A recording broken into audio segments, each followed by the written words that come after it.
আসসালামু আলাইকুম। তো হ্যালো বন্ধুরা, আজকে তোমাদেরকে বিকাশ আইকিউ চ্যানেলে স্বাগতম। এবং আজকে তোমাদের এই চ্যানেলে এই ভিডিওতে আলোচনা করা হবে ক্লাস 12-এর 4th সেমিস্টারের অ্যারাবিক গ্রামার। এবং তোমাদের ওই টেক্সট বইয়ের মধ্যে থেকে গ্রামার মধ্যে কিছু বাছাই করা স্পেশালভাবে কিছু ইম্পর্টেন্ট নোট নিয়ে এখানে আলোচনা করা হবে। তার মধ্যে প্রথম আছে গয়ের মুনসারিফ আছে, তারপরে আছে তোমাদের হাল ও জুল হাল, তারপরে আছে তোমাদের মুস্তাসনা। এই তিনটে নোট নিয়ে এখানে আলোচনা করা হবে।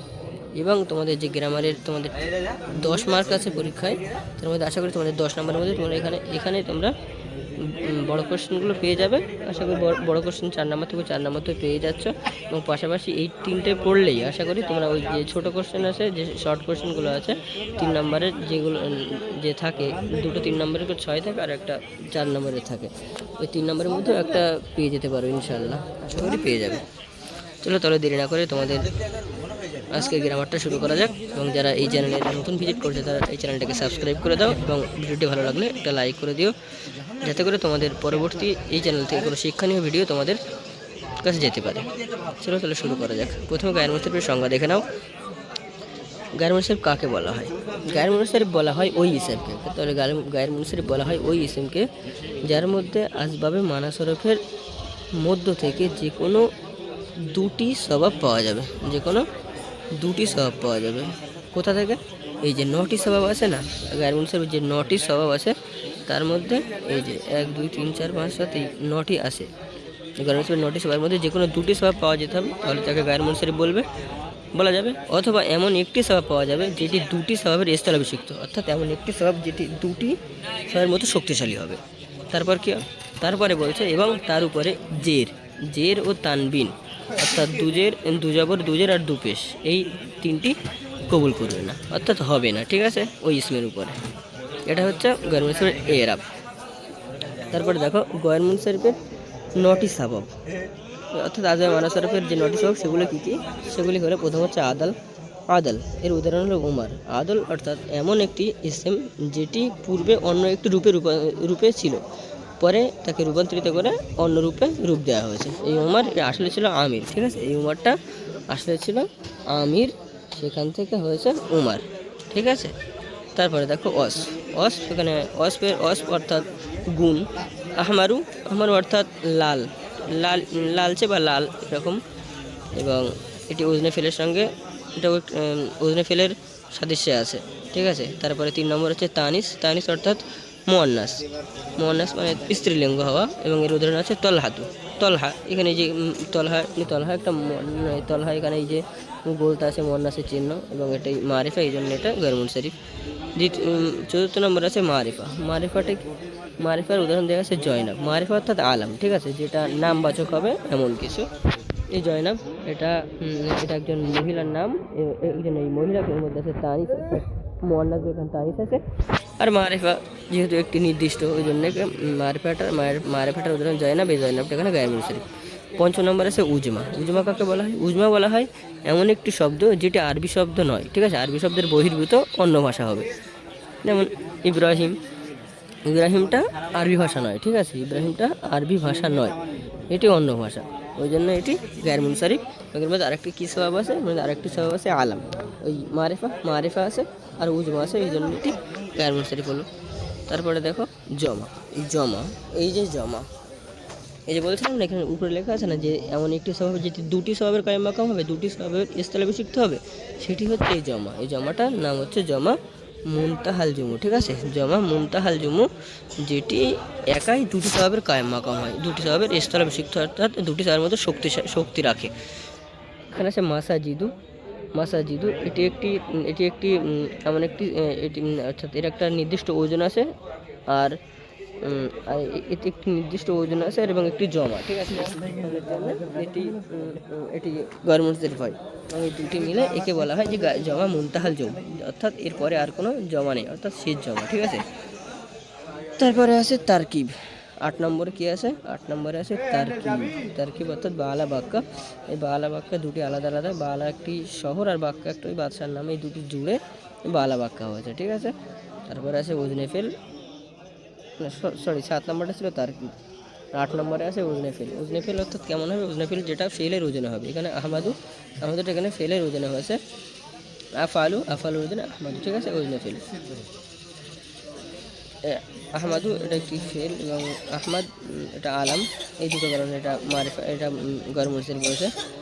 আর তারপরে আছে আলিফ নুনে জায়েদা তান, 9 নম্বরে আছে আলিফ নুনে জায়েদা তান, উদাহরণ সাকরন। আলিফ নুনে জায়েদা তান বলতে কি, এমন একটা ইসম হবে যার শেষে আলিফ নুন বর্ধিত হবে, বর্ধিত করা হবে। এই সাকরনের শেষে আলিফ নুনে জায়েদা তান আছে, ঠিক আছে, এবং একটি আলাম। সাকরন একটা, সাকরন মনে হচ্ছে নেশাগ্রস্তকে বলা হয় সাকরন, ঠিক আছে, নেশাগ্রস্ত, নেশাগ্রস্ত।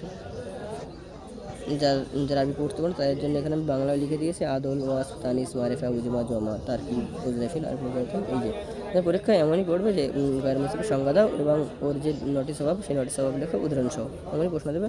এটা লিখলেই 4 নম্বর হয়ে যাবে। এটা লিখলে একদম পুরো 4-এ 4 একদম পাক্কা পেয়ে যাবে তোমরা ইনশাআল্লাহ।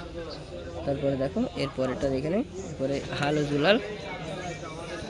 হাল ওই ইসমকে বলা হয় যেটি ফাইলের অবস্থা বর্ণনা করবে, ঠিক আছে। হাল ওই ইসমটাকে বলা হয় যেটি ফাইলের অবস্থা বর্ণনা করবে। ফাইল অর্থাৎ কর্তা, কর্তা কী করছে, কি খাচ্ছে, কি শুয়ে আছে, কি খাচ্ছে, কি মাখছে, সেইগুলো বর্ণনা করবে, সেটাই হচ্ছে হাল, ঠিক আছে। প্রথমত হালকাকে বলে, হাল ওই ইসমটাকে বলে যেটা কর্তা, ফাইল অর্থাৎ কর্তার অবস্থা বর্ণনা করে। দ্বিতীয়ত অথবা মফুলের অবস্থা বর্ণনা করবে। মফুল মানে কী বলে, কর্তা আর ওই মানে এর বাংলাটা আমি জানি না, ওই বলছি মফুলের বাংলা অর্থ কী বলে জানি না, তো মফুলের অবস্থা বর্ণনা করবে।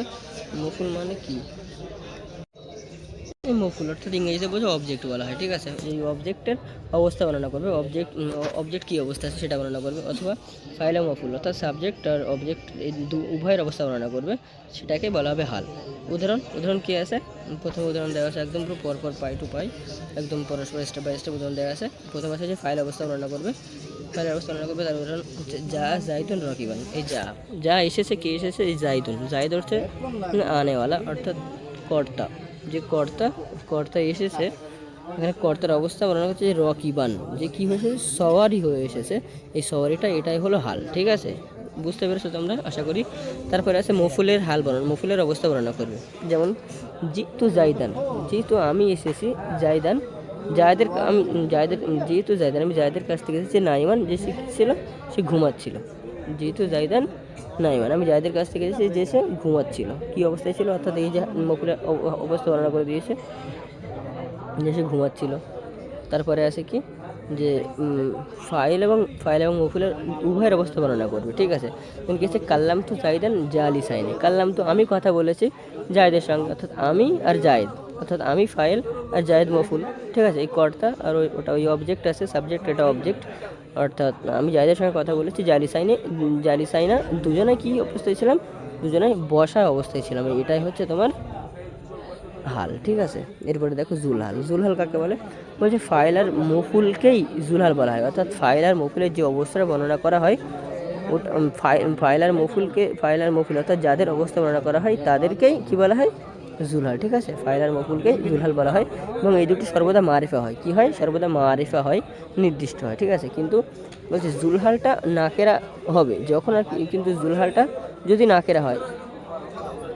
যদি নাকেরা হয়, তখন হালটাকে জুলহালের পূর্বে নিয়ে আসতে হবে, একটু মিস রেখেছে, কিন্তু জুলহালটা নাকেরা হবে আর কি, যখন জুলহাল নাকেরা হবে তখন হালটাকে জুলহালের পূর্বে নিয়ে আসা হবে, ঠিক আছে। এখানে যেমন দেওয়া আছে না যে কাল্লাম তু জাইদান জালি সাইনে, অর্থাৎ এই যে জালি সাইনে, এই যে নাইমান, এই রকিবান, এই যে এগুলো তো হাল, তো ঠিক আছে, এইগুলো তো হাল, ঠিক আছে, এগুলো হচ্ছে হাল। যখন এই জুলহালটা যখন নাকেরা হবে, এখানে এই মারিফা আছে যেমন জায়েদ, সব 3 জায়গায় জায়েদ আছে, এখানে যে নির্দিষ্ট নাম আছে, যখন নির্দিষ্ট নাম না হবে তখন এই যে হাল, এই রকিবান, এই নাইমান, এই জারিসান, এটা পূর্বে নিয়ে আসতে হবে, ঠিক আছে। যেমন উদাহরণ দেওয়া আছে, দেখো জানি রকিবান রজলুন, জানি এই রজলুন, এটা এই নাকেরা, রজলুন অনির্দিষ্ট ব্যক্তি, যে কোনো একজন ব্যক্তি এসেছে, ওই জন্য এখানে এই রজলুনটা পরে নিয়ে আসতে হবে। আর এই যে রকিবান, যে এখানে দেখাচ্ছিলাম না, যে রকিবান আছে, এগুলো হাল, এই হালগুলো আগে নিয়ে আসা হয়েছে। দেখো এই যে রকিবানটা পূর্বে আনা হয়েছে আর রজলুনটা শেষে আনা হয়েছে। জানি রকিবান রজলুন, আমার কাছে একজন ব্যক্তি এসেছে, কী অবস্থা ছিল, সে শহরের অবস্থায় ছিল, ঠিক আছে। আশা করি জুলহালটা বুঝতে পেরেছো। এবারে শেষ মুস্তাসনা নিয়ে আলোচনা করবো। দেখো মুস্তাসনা কাকে বলে, মুস্তাসনা বলা হয় ওই ইসম, মুস্তাসনা ওই ইসমকে বলা হয় যেটি হরফে ইস্তিসনার পরে অবস্থিত, অর্থাৎ যেটি হরফে ইস্তিসনার পরে আসে এবং এবং যে জিনিসটির ইঙ্গিত পূর্বের দিকে হচ্ছিল সেই ইঙ্গিত বা ওই জিনিসটাকেই মুস্তাসনা বা খারিজ করা হবে। ঠিক আছে, এই মুস্তাসনা বা খারিজ করে দেবে। অ্যাকচুয়ালি মুস্তাসনা মানে পৃথক করা। ঠিক আছে, তো ওই ইসমকে বলা হয় যেটি হরফে ইস্তিসনার পরে অবস্থিত আর যে জিনিসটার কি ইঙ্গিত করবে পূর্বের কোনো জিনিসের দিকে ইঙ্গিত করছিল, যে আমি ওর সঙ্গে আছি বা আমি ওর সঙ্গে ছিলাম, এমন কিছু যে পূর্বের দিকে যে ইঙ্গিত করছে না, ওটা ওই পূর্বের জিনিসটাকে সেটাকে পৃথক করে দেওয়া হবে, সেটাকে ওখান থেকে বার করে দেওয়া হবে। তাই বলছে যে জিনিসের ইঙ্গিত পূর্বের দিকে হচ্ছিল সেই ইঙ্গিত বা যেই জিনিসের দিকে ইঙ্গিতটা হচ্ছিল ওটা মুস্তাসনা বা খারিজ করে দেওয়া হবে, বাতিল করে দেওয়া হবে। বলছে এবার হরফে ইস্তিসনা কটি? হরফে ইস্তিসনা হলো 8টি। এখানে এই হরফে ইস্তিসনা 8টি শব্দ দেওয়া আছে। এই 8টি হরফ শব্দ, যে ইল্লা, প্রথমে আছে ইল্লা, গয়রা, সেওয়া, হাসা, খলা, আদা বা খলা বা আদা, এই 8টি হচ্ছে হরফে ইস্তিসনা শব্দ। অর্থাৎ এই যে 8টি হরফ, এর দ্বারাই ইস্তিসনা করা হয় বা কোনো কিছুকে পৃথক করা হয়, কোনো কিছু থেকে কোনো কিছুকে পৃথক করা হয়। ঠিক আছে, তোমরা এর পরে উদাহরণগুলো দেখলে বুঝতে পারবে, সহজে বুঝে আসবে। মুস্তাসনা 2 প্রকার। এবার প্রশ্ন কী বলছে? মুস্তাসনা এটি 2 প্রকার। ঠিক আছে, মুস্তাসনা এটি 2 প্রকার। প্রথম হচ্ছে মুস্তাসনা মুত্তাসিল আর একটা হচ্ছে মুস্তাসনা মুনকতি। ঠিক আছে, একটা মুস্তাসনা মুত্তাসিল আর একটা মুস্তাসনা মুনকতি। মুনকতিটা মুনফাসিলও বলা হয়। মুস্তাসনা মুত্তাসিল ওই ইসমটাকে বলা হয় যেটি ইস্তিসনা করার পূর্বে মুস্তাসনা মিনহুর মধ্যে অন্তর্ভুক্ত ছিল, কিন্তু পরে হরফে ইস্তিসনার দ্বারা পৃথক করে দেওয়া হয়েছে। অর্থাৎ ওই ইসমটাকে বলা হয় যেটি ইস্তিসনা করার পূর্বে, মানে পৃথক করার পূর্বে মুস্তাসনা মিনহু অর্থাৎ যার থেকে পৃথক করা হয়েছে তার মধ্যে সেটি শামিল ছিল, অন্তর্ভুক্ত ছিল, কিন্তু পরে এই যে হরফে ইস্তিসনা, ওটা ওই যে 8টি শব্দ দেখালাম না, এই যে 8টি শব্দ, এই 8টি শব্দের মধ্যে যে কোনো একটি হুরুফ নিয়ে আসার কারণে তাকে বাদ দেওয়া হয়েছে বা তাকে পৃথক করে দেওয়া হয়েছে। যেমন উদাহরণ দেখো, যে জাল কওমু ইল্লা জাইদান, জাল কওমু ইল্লা জাইদান, যা এসেছে জাল কম এসেছে, ইল্লা জায়দান, জায়েদ ব্যতীত। অর্থাৎ জায়েদ পূর্বে আসার পূর্বে জায়েদ কমের মধ্যে অন্তর্ভুক্ত ছিল, কিন্তু পরে সে আর কমের মধ্যে অন্তর্ভুক্ত নেই। ঠিক আছে, পরে সে আর কমের মধ্যে অন্তর্ভুক্ত নেই। তারপরে দেখো হয়ে যাচ্ছে। তারপরে হচ্ছে মুস্তাসনা মুনকতি ওই ইসমকে বলা হয় যেটি ইস্তিসনা করার পূর্বে মুস্তাসনা মিনহুর মধ্যে অন্তর্ভুক্ত ছিল না। কেমন?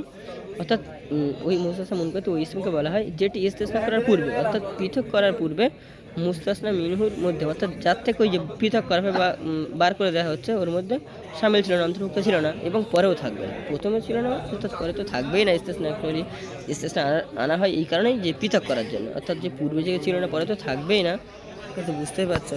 তারপর দেখো যে সাজাদাল মালাইকাতু, ফেরেশতারা সাজদা করেছে। সাজাদাল মালাইকাতু, ফেরেশতারা সাজদা করেছে, ইল্লা ইবলিস সাজদা করেনি। ইবলিসকে, ফেরেশতারা তো ফারিস্তা আর ইবলিস তো শয়তান, জিন। অর্থাৎ এই ইবলিস শয়তান কখনো ফেরেশতার মধ্যে শামিল ছিল না, অর্থাৎ পূর্বে এই ইল্লা নিয়ে আসার পূর্বে এ তো ফারিস্তার দলের মধ্যে শামিল ছিল না, এবং ইস্তিসনা করার পর্বে তো থাকবেই না, এর মধ্যে শামিল তো হবে না। তো ওই জন্য বলা হচ্ছে যে ওই ইসমকে বলা হয় মুস্তাসনা মুনকতি। ওই ইসমটাকে বলা হয় যেটি ইস্তিসনা করার পূর্বে মুস্তাসনা মিনহুর মধ্যে অন্তর্ভুক্ত ছিল না এবং পরেও থাকবে না। উদাহরণ সাজাদাল মালাইকাতু ইল্লা ইবলিস। আজকের ভিডিও তোমাদের এখানে শেষ করা হলো। তোমরা এই 3টে নোট ভালো করে পড়ে যাও। আশা করি এর মধ্যে থেকে তোমাদের পরীক্ষার 10 নম্বরের মধ্যে 7-8 নম্বর এখান থেকে পেয়ে যাবে ইনশাআল্লাহ। এটা খুবই ইম্পর্টেন্ট, নোটগুলো ভালো করে পড়ে নাও। ঠিক আছে।